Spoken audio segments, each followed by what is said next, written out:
بسم الله الرحمن الرحيم. الحمد لله الذي أنزل على عبده الكتاب ولم يجعل له عوجا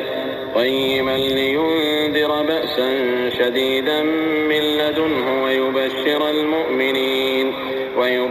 المؤمنين الذين يعملون الصالحات أن لهم أجرا حسنا ماكثين فيه أبدا وينذر الذين قالوا اتخذ الله ولدا ما لهم به من علم ولا لآبائهم كبرت كلمة تخرج من أفواههم إن يقولون إلا كذبا فلعلك باخع نفسك على آثارهم إن لم يؤمنوا بهذا الحديث أسفا إنا جعلنا ما على الأرض زينة لها لنبلوهم أيهم أحسن عملا وإنا لجاعلون ما عليها صعيدا جرزا أم حسبت أن أصحاب الكهف والرقيم كانوا من آياتنا عجبا إذ أوى الفتية إلى الكهف فقالوا ربنا آتنا من لدنك رحمة وهيئ لنا من أمرنا رشدا فضربنا على آذانهم في الكهف سنين عددا ثم بعثناهم لنعلم أي الحزبين أحصى لما لبثوا أمدا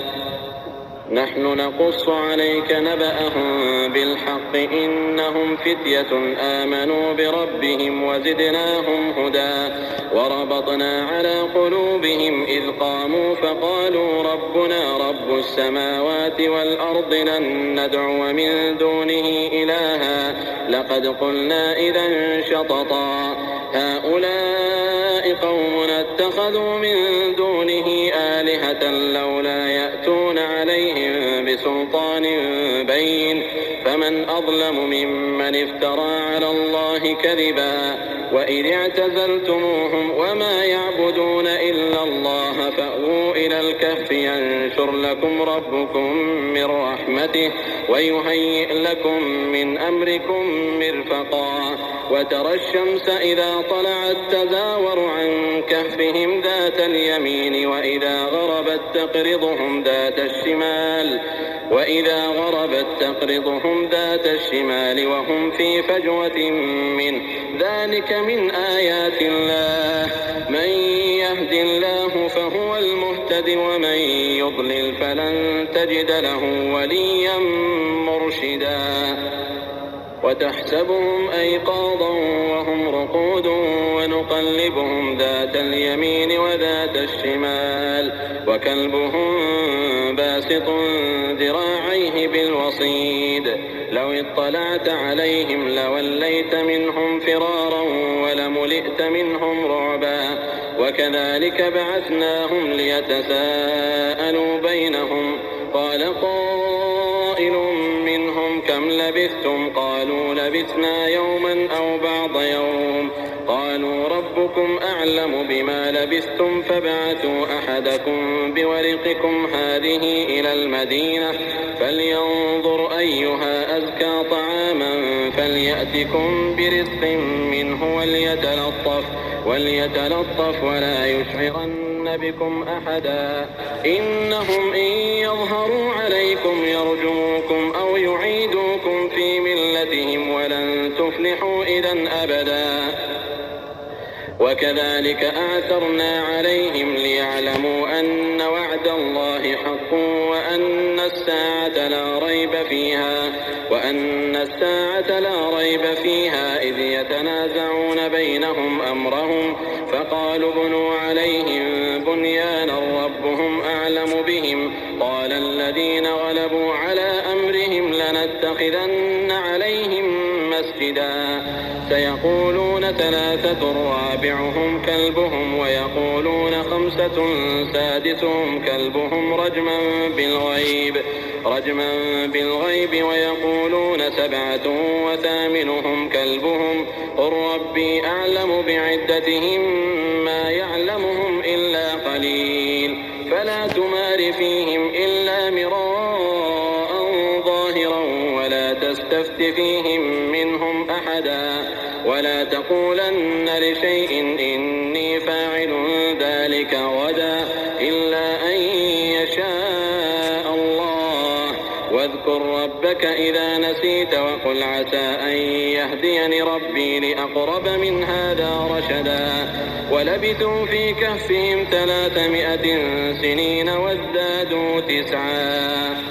ولبثوا في كهفهم 300 سنين وازدادوا تسعا قل الله أعلم بما لبثوا له غيب السماوات والأرض أبصر به وأسمع ما لهم من دونه من ولي ولا يشرك في حكمه أحدا واتل ما أوحي إليك من كتاب ربك لا مبدل لكلماته ولن تجد من دونه ملتحدا واصبر نفسك مع الذين يدعون ربهم بالغداة والعشي يريدون وجهه ولا تعد عيناك عنهم تريد زينة الحياة الدنيا ولا تطع من أغفلنا قلبه عن ذكرنا واتبع هواه وكان أمره فرطا وقل الحق من ربكم فمن شاء فليؤمن ومن شاء فليكفر إنا أعتدنا للظالمين نارا أحاط بهم سرادقها وإن يستغيثوا يغاثوا بماء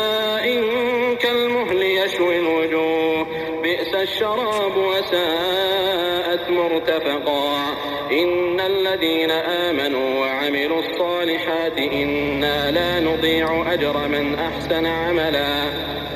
أولئك لهم جنات عدن تجري من تحتهم الأنهار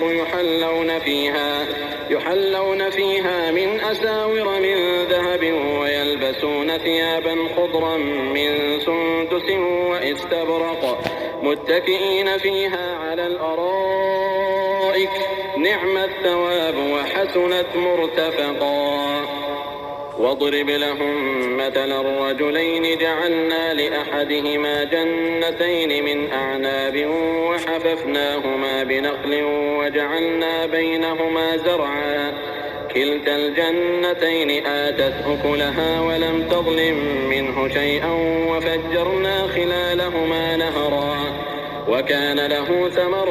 فقال لصاحبه وهو يحاوره أنا أكثر منك مالا وأعز نفرا ودخل جنته وهو ظالم لنفسه قال ما أظن أن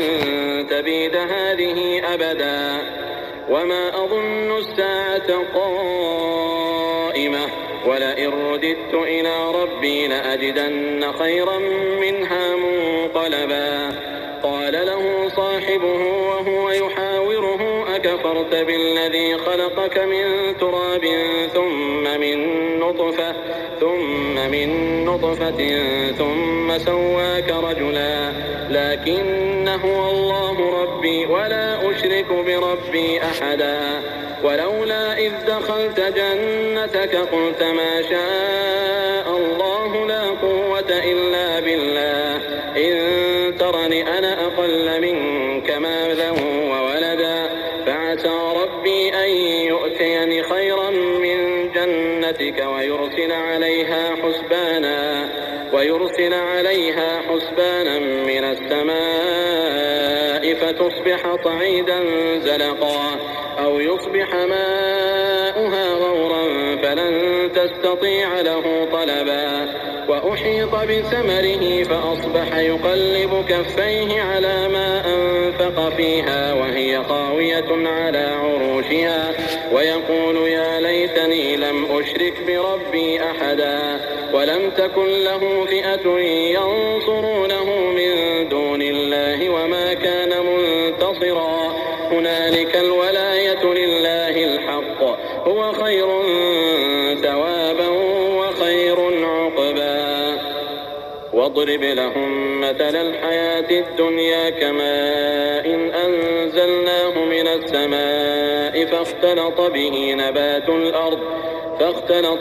نبات الأرض فأصبح هشيما تذروه الرياح وكان الله على كل شيء مقتدرا. المال والبنون زينة الحياة الدنيا، والباقيات الصالحات خير عند ربك ثوابا وخير أملا. ويوم نسير الجبال وترى الأرض بارزة وحشرناهم فلم نغادر منهم أحدا وعرضوا على ربك صفا لقد جئتمونا كما خلقناكم أول مرة بل زعمتم أن لن نجعل لكم موعدا.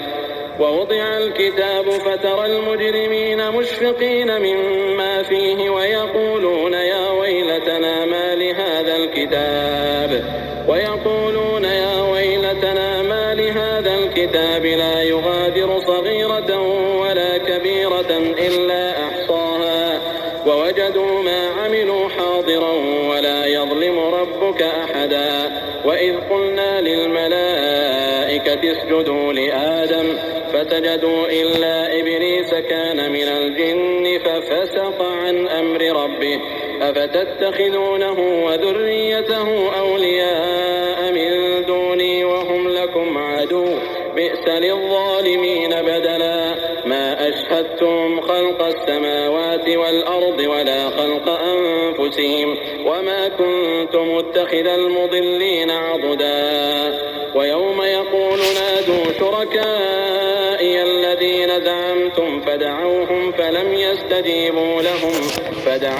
فلم يستجيبوا لهم وجعلنا بينهم موبقا. ورأى المجرمون النار فظنوا أنهم مواقعوها ولم يجدوا عنها مصرفا. ولقد صرفنا في هذا القرآن للناس من كل مثل وكان الإنسان أكثر شيء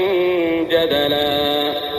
وما منع الناس أن يؤمنوا إذ جاءهم الهدى ويستغفروا ربهم إلا أن تأتيهم سنة الأولين أو يأتيهم العذاب قبلا. وما نرسل المرسلين إلا مبشرين ومنذرين ويجادل الذين كفروا بالباطل ليدحضوا به الحق واتخذوا آياتي وما أنذروا هزوا. ومن أظلم ممن ذكر بآيات ربه فأعرض عنها ونسي ما قدمت يداه. إنا جعلنا على قلوبهم أكنة أن يفقهوه وفي آذانهم وقرا وإن تدعهم إلى الهدى فلن يهتدوا إذن أبدا. وربك الغفور ذو الرحمة لو يؤاخذهم بما كسبوا لعجل لهم العذاب بل لهم موعد لن يجدوا من دونه موئلا. وتلك القرى أهلكناهم لما ظلموا وجعلنا لمهلكهم موعدا. وإذ قال موسى لفتاه لا أبرح حتى أبلغ مجمع البحرين أو أمضي حقبا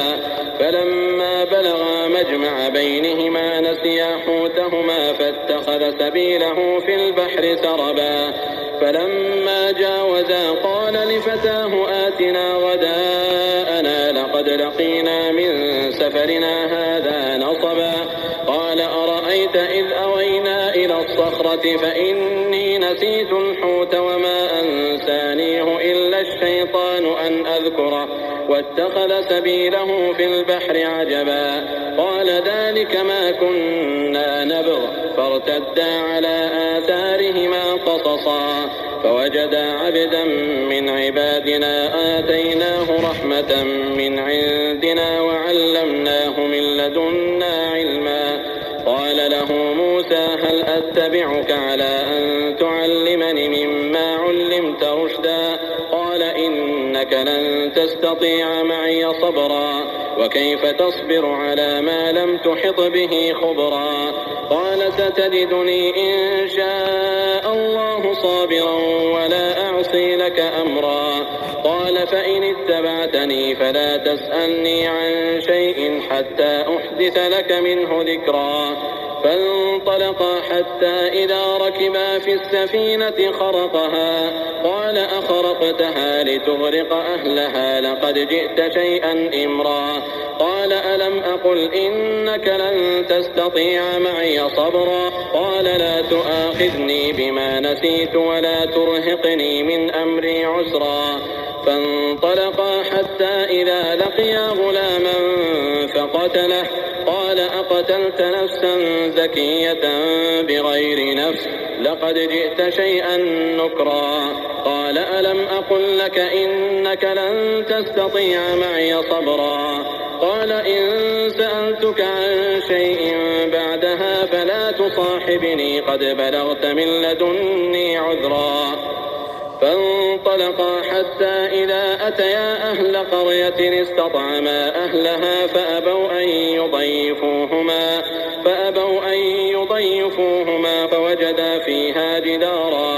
فوجدا فيها جدارا يريد أن ينقض فأقامه قال لو شئت لاتخذت عليه أجرا قال هذا فراق بيني وبينك سأنبئك بتأويل ما لم تستطع عليه صبرا أما السفينة فكانت لمساكين يعملون في البحر فأردت أن